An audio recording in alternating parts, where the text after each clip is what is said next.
Bem-vindo ao canal HD Sistema Info, o mundo da informação, onde você participa com as suas ideias e comentários. Se inscreva, curta o canal e compartilhe. Obrigado. Elias e Enoque morreram ou foram vivos para os céus? Introdução. Para entendermos se Elias e Enoque foram vivos para o céu, paraíso, ou somente foram transladados de um lugar da terra para outro, precisamos entender como as regras de Deus, para que alguém possa entrar no seu reino. Primeiro detalhe. A Bíblia diz: mas digo isto, irmãos, que carne e sangue não podem herdar o reino de Deus. 1 Coríntios 15:50. Entendemos aqui que Elias e Enoque não poderiam ir vivos para o céu, paraíso, já que este corpo carnal e corrupto não pode entrar no reino de Deus. Segundo detalhe. A Bíblia nos mostra que o único caminho para o reino de Deus é Jesus. João 14:6. Respondeu-lhe Jesus: eu sou o caminho, e a verdade, e a vida. Ninguém vem ao Pai, senão por mim. Então, reflita comigo, como Elias e Enoque poderiam ir para o céu, paraíso, sem passar por Cristo. Jesus é a primícias dos mortos, primícias dos ressuscitados e primícias dos glorificados, glorificados no sentido de corpo transformado. Isto falando de primícias no sentido salvação. Vejamos os textos. Primícias dos mortos. E da parte de Jesus Cristo, que é a fiel testemunha, o primogênito dos mortos. Apocalipse 1:5. Se Cristo é o primeiro que morre, no contexto, salvação. Elias e Enoque não podem ser os primeiros, porque eles não são referência de salvação, mas Cristo é. Primícia dos ressuscitados. Mas na realidade Cristo foi ressuscitado dentre os mortos, sendo ele as primícias dos que dormem. 1 Coríntios 15:20. Pense comigo, como pode Elias e Enoque ter ressuscitado para a salvação, se Jesus é a primícia, ou seja o primeiro, para depois sermos salvos por ele? Primícia dos transformados. Eis aqui vos digo um mistério, na verdade, nem todos dormiremos, mas todos seremos transformados. 1 Coríntios 15:51. Pense comigo, como Elias e Enoque poderiam ser transformados antes de Jesus, se ele é a primícia. Resumindo então, esta é a regra de Deus para se entrar no reino. Primeiro vem Jesus, que é o caminho, a primícia, ou seja o primeiro, depois através dele é que teremos a nossa salvação, e assim o direito de entrar no seu reino. Mas isso não é tudo. Vamos tratar de Enoque e Elias cada um no seu contexto. As únicas referências Enoque na Bíblia são Gênesis 5:20-24, 20. Todos os dias de Jared foram 962 anos, e morreu. Enoque viveu 65 anos e gerou a Metusalém. Andou Enoque com Deus, e, depois que gerou a Metusalém, viveu 300 anos, e teve filhos e filhas.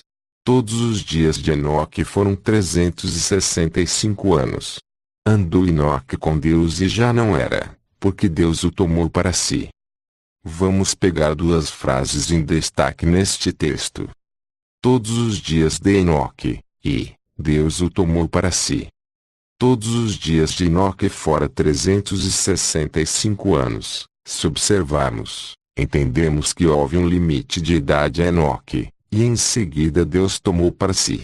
Quando alguém da nossa família morrer, usamos este contexto, Deus tomou para si, e nunca dizemos, que Deus o arrebatou. Agora se tratando da transladação. Transladado é diferente de arrebatado. Hebreus 11:5-6. Pela fé, Enoque foi trasladado para não ver a morte, não foi achado, porque Deus o trasladara.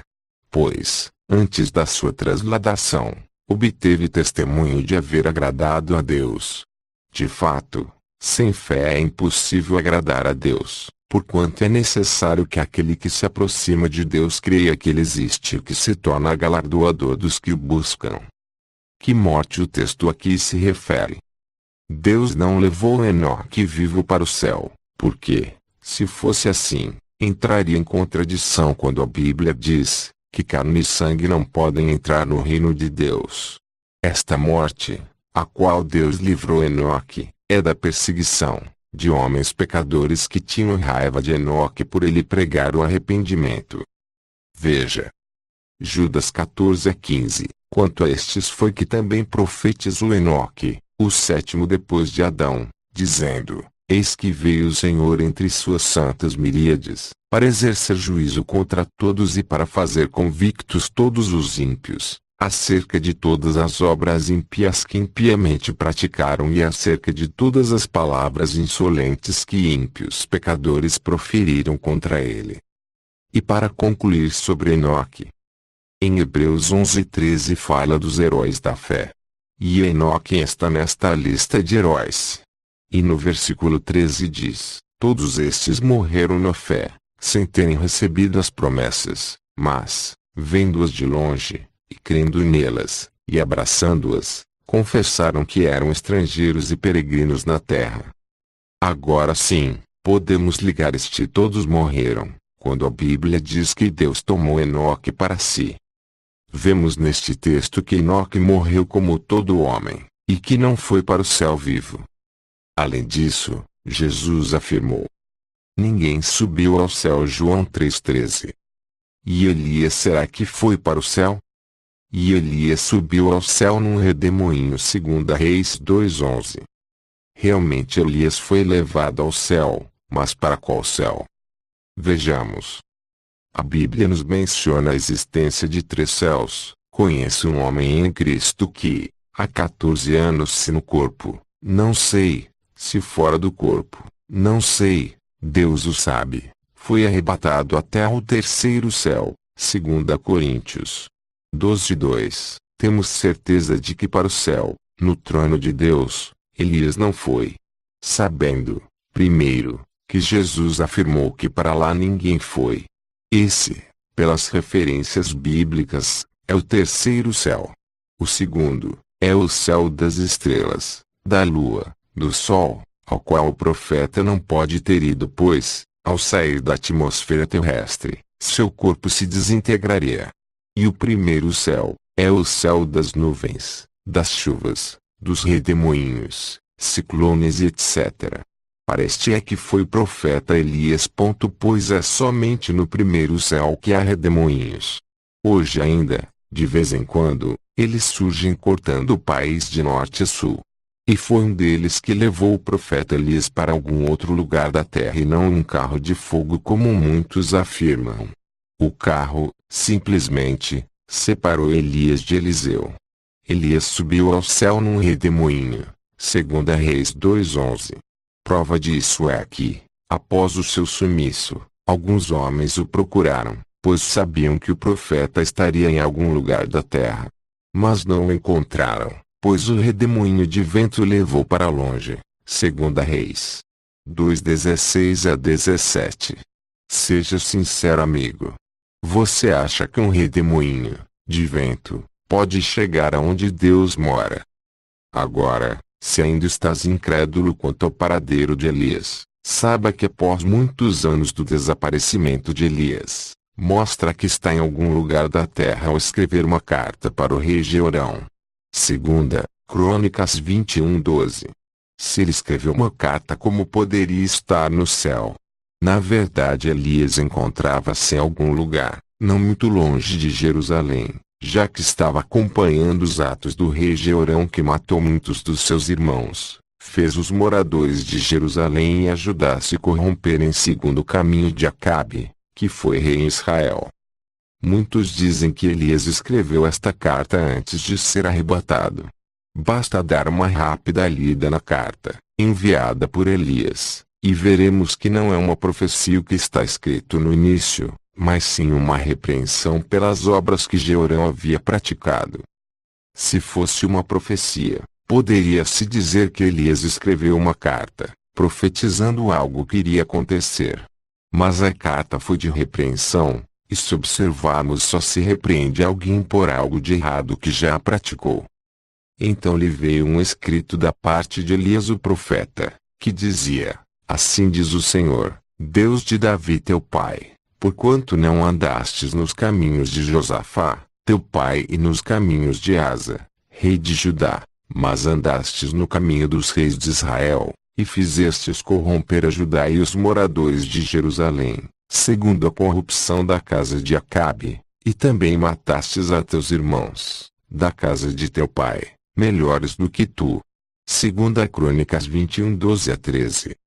Após a repreensão, aí sim, Elias inicia uma profecia contra Jeorão dizendo: Eis que o Senhor ferirá com um grande flagelo ao teu povo, e aos teus filhos, e às tuas mulheres e a todas as tuas fazendas. Tu terás uma grande enfermidade por meio de um mal nas tuas entranhas, até que te saiam as tuas entranhas, por causa da enfermidade, de dia em dia. Segunda Crônicas 21, 14-15. Esta profecia cumpriu-se, totalmente, 2 anos mais tarde, quando Jeorão morreu. Segunda Crônicas 21, 17-20. Então conseguimos entender que Elias não poderia escrever uma carta estando no céu, paraíso. Agora, vamos refletir o que disse Tiago sobre esse profeta. Elias era homem sujeito às mesmas paixões que nós. Tiago 5,17. Elias era sujeito à morte como nós o somos e, seus homens está ordenado morrerem, então ele também morreu.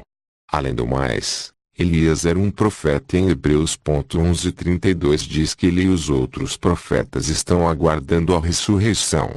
Tanto ele, quanto Enoque e todos os salvos, de todos os tempos, estão dormindo no pó da terra, aguardando a vinda do Senhor Jesus.